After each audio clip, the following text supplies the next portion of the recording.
slow up, no I don't take shit. I got no love for the fakeness. If you wanna play tough and wanna hate this, I'll always show up. I don't ever slow up, no I don't take shit. I got no love for the fakeness. If you wanna play tough and wanna hate this, I'll always show up and make a statement. I don't ever slow up, no I don't take shit. I got no love for the fakeness. If you wanna play tough and wanna hate this, I'll always show up and make a statement. Everything I do so instinctive and so passionate. Every word I move so descriptive like an adjective. I gotta Yato na sa wakas mga kakwento, Yumir Marcial, inakusahan ng asawang si Princess Marcial ng panluloko at pang-aabuso. Inireklamo ng kanyang misis si Olympic bronze medalist sa paglabag sa Violence Against Women and Their Children Act o VAUSI at concubinage o pagtaraksil ngayong Biyernes, January 10, Pinas Time. Sa panayam na ibinahagi ni Princess Marcial na natuklasan umano'ng ng babae itong si Yumir matapos ang kanyang kampanya sa Paris 2024 Olympic Games. Sinabi ni Princess na na-confirm niya na talagang nagsasama na sila nung babae. Kinuha rin ni Marcial lahat ng savings nila at ang matindi nito ay nalaman niya na nagpapatayo na pala ng bahay itong si Marcial para sa kanyang babae. At ayon pa kay Princess ay sobra na yung pambabastos na ginawa ni Marcial. Hindi ba lang daw siya nag-iwan ng kaunting respeto para sa kanya.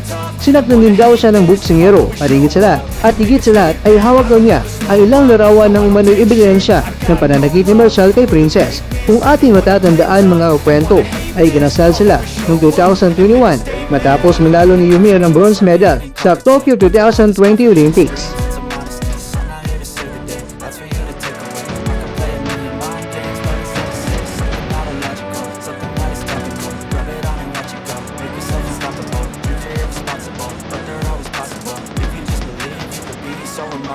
Thoughts in my head, a collage and they spread. I'll be great one day, going off of my meds. No, I'm not giving up, no, I'm not giving in. I will make it to the top, taking off in the wind. I gotta make it, I'm saving every day to taste it. I'm patient, but my mind, it can hardly take it. I'm chasing a dream that I've had for several ages. A vacant, modern kingdom for the taking.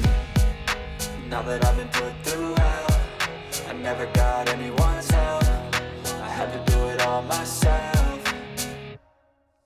I don't ever slow up, no I don't take shit. I got no love for the fakeness. If you wanna play tough and wanna hate this, I'll always show up and make a statement.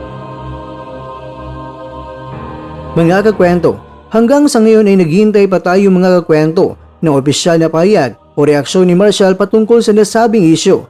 Kaya naman mga kakwento ay abangan ninyo ang susunod na kabanata at sa susunod natin na video ay ilalantad natin mga kakwento kung ano nga ba ang tunay na dahilan kung bakit sumabog ang isyong ito. At dahil ang isyong ito ay usapang legal na, kaya bahala na dito na gumulong ang hustisya.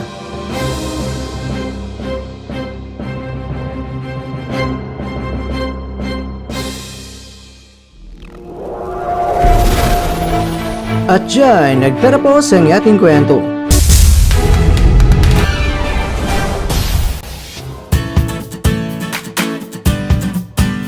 Maraming salamat mga kakwento sa inyong panonood. Pero baka naman mga kakwento ay nagustuhan nyo po ang kwento natin ngayon. Baka pwede nyo po akong mabigyan dyan na like, subscribe at pa-click na rin sa bell button.